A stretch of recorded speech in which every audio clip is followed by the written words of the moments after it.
The most challenging thing is always having that anxiety that it's near you. It's definitely the biggest impact that we've faced, as a community and as a medical practice. I think the biggest thing for me, it's really hard to build that patient rapport. You have your mouth covered most of the time. If you're in the full Tyvek suit, all they can really see is a pair of eyes. I'd be lying if I said I wasn't concerned about catching coronavirus.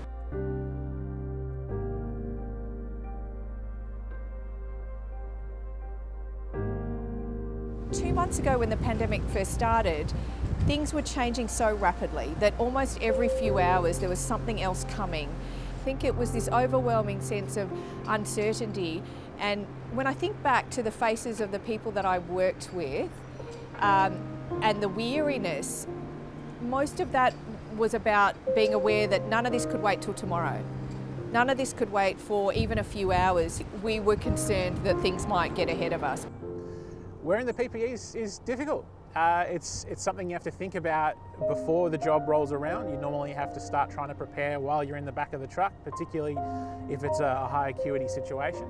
It's hotter, it's warmer, you get a bit sweatier. And I think for certain cohorts, it's really difficult as well, like the elderly or people that are hard of hearing that might get through communicating by reading lips, and particularly with children.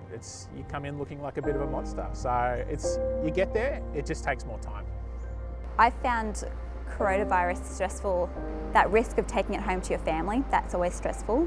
The effect that it's had on your personal life as well. So you don't even realise it, but it takes over your life a little bit. So you're constantly talking about it at work. Then your family and friends, you're in ICU, so of course they're going to talk to you about COVID-19 and how that's affecting you. It kind of takes over your dreams as well. So it's pretty much 24/7 all the time, coronavirus.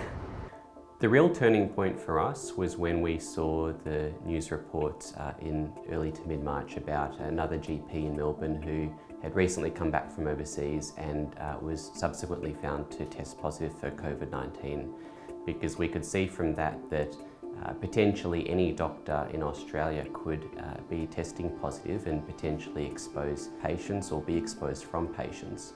And because of that potential risk and the unknown and uncertainty with it, we decided that if there's anything we can do to prepare ourselves, we had to do it, and we had to do it almost immediately. And almost overnight, we transitioned from seeing almost every patient face to face to now 9 out of 10 appointments are through telehealth, meaning a video call or phone call. It's definitely been stressful and scary, particularly in the early stages in the last month or two when there was a lot of news reports from overseas. We could see the tragedies unfolding in Europe and subsequently America, and knowing that we might only be a couple weeks behind them in terms of number of cases, and then having to figure out how do we respond to this? How do we cope with this? What if our hospital systems are overwhelmed? What will that mean for us in general practice? There was uncertainty about how much PPE we would need and what type. However, there was limited availability. Every single GP and really other medical professional in Australia was facing the same predicament, where we wanted to get enough supply for our own personal needs and our clinic's needs, but because everyone else is doing the same thing and there's only so much to go around, how do we cope? And seeing stories online of my colleagues then trying to make their own masks and goggles and visors, because there was simply nothing available in the market. Brimbank, where I work, is normally quite a busy branch, and I feel like call-outs have actually decreased. We were expecting a fair increase in call-outs, I think, more respiratory symptoms or people concerned of having COVID.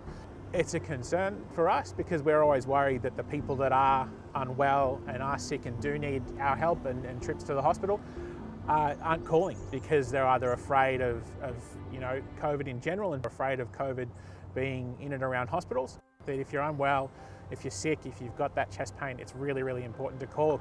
I've cut my maternity leave a little bit short and I've come back full-time in the ICU for now, which has been hard. I never expected to be back full-time. I thought I'd be staying at home with my little boy for while he was younger, but my husband's lost his hours, as a lot of people have been going through. We're very, very fortunate to have a job and can work full-time, but I got to say it's been hard.